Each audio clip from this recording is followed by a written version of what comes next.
The realm of Chinese pronunciation can be a very confusing one. From tonality to sounds that simply don't exist in whatever native language you're coming from, the process of mastering the fundamentals of Chinese pronunciation is a very difficult one.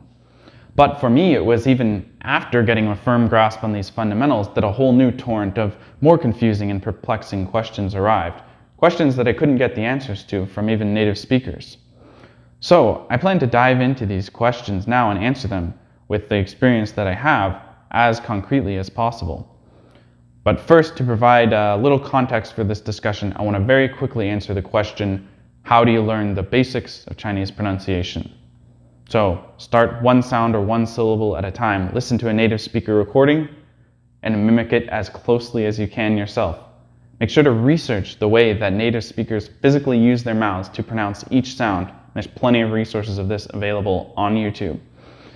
And once you can properly create each individual syllable, move on to words or short phrases. Again, always have a native speaker recording and mimic exactly as they say, then move on to longer phrases and sentences.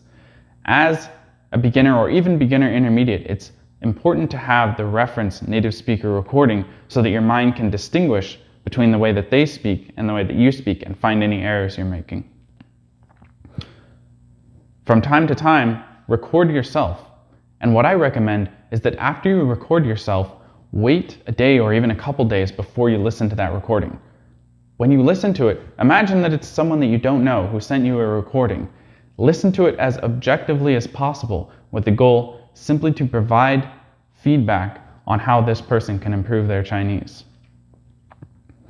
Now repeat this process for a while, some months, maybe half a year, and you'll have pretty solid fundamentals of Chinese pronunciation. But for me, this is where my mind sharpened to now all the basics of Chinese pronunciation. A whole new flood of questions arose. Why are people saying things this way or that way?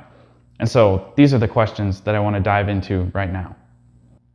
First question. I've been mimicking native speakers in order to practice pronunciation, but I have 2 recordings of native speakers saying the exact same word completely different ways.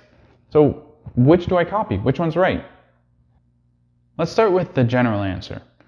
People create equivalence classes of sounds in their mind based on their native language. An equivalence class is simply a group of things that are different but treated as if they were the same.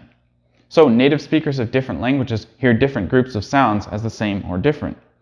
And that means that different ways of pronouncing things can actually all be correct, but even more confusingly, they could all sound the same to a native speaker. And so when you try to ask them about that, they'll say, "What are you talking about? You're crazy.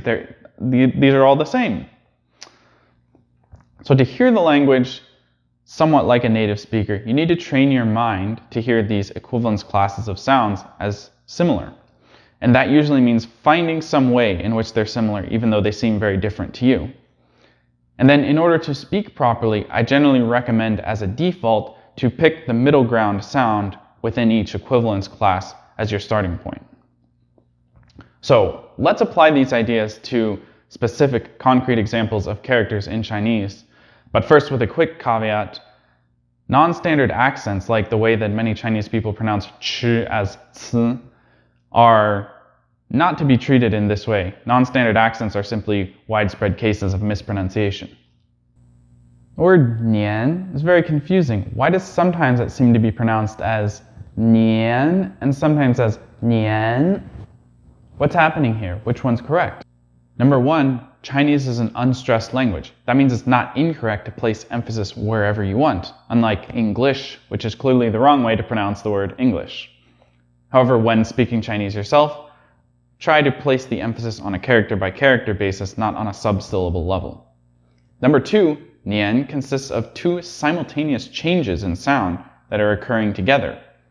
First, there's the vowel change from e to e, and secondly, there's the pitch change from low to high. So the way in which these 2 changes overlap with each other affects how it sounds.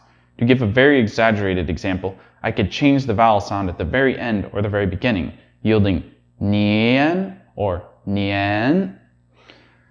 The standard way that you should pronounce this is to have the second tone be a smoothly rising tone throughout the sound, and to have the vowel transition be nice and smooth as well. Now, as you practice more, the vowel transition is actually going to get quicker and going to be pushed towards the beginning of the sound, which is okay. That's the way native speakers speak it. So it'll sound something like nian. What about the character xing? Sometimes I hear it pronounced with almost no vowel change, and sometimes with a very exaggerated one. So for example, xing versus xiong. Why do we have two such completely different ways of pronouncing this word? This question hints at a very interesting observation about Chinese pronunciation. All syllables start in the front of the mouth and move to the back of the mouth. So the first xing pronunciation that you're hearing is generated by retaining the sound in the front of the mouth as long as possible and only moving to the back at the ng part of the sound, while as the second xiong is allowing the sound to travel back into the mouth much earlier. Try this for yourself. Start with an e sound, but push the sound back and down in your mouth. So you can feel the way that these two sounds are similar and only vary in where exactly the sound is in your mouth. So when speaking for yourself, you want to aim for a nice smooth transition from the front to the back of the mouth. 行吗? Okay, well what about the R sound in Chinese, like in ren?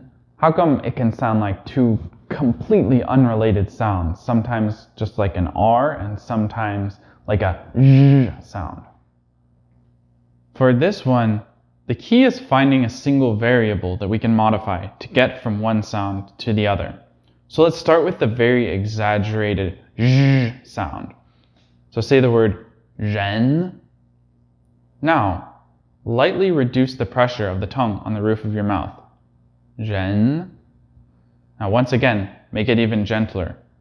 Ren. And more gentle. Ren.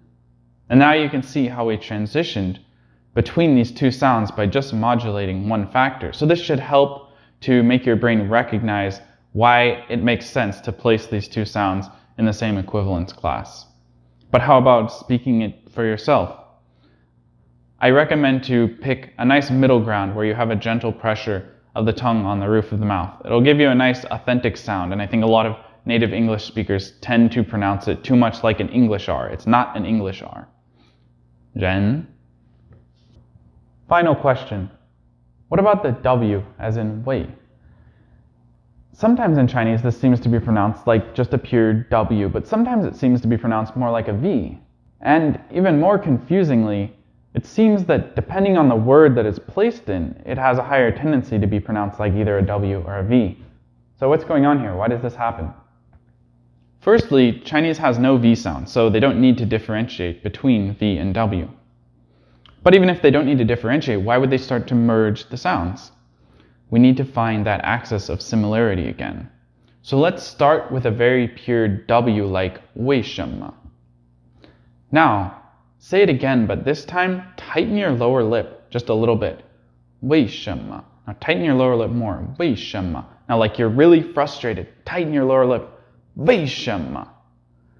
And now you feel the transition from that pure W like 为什么 to the almost V-like sound that we got in the end, just by modulating one variable of how we produce the sound.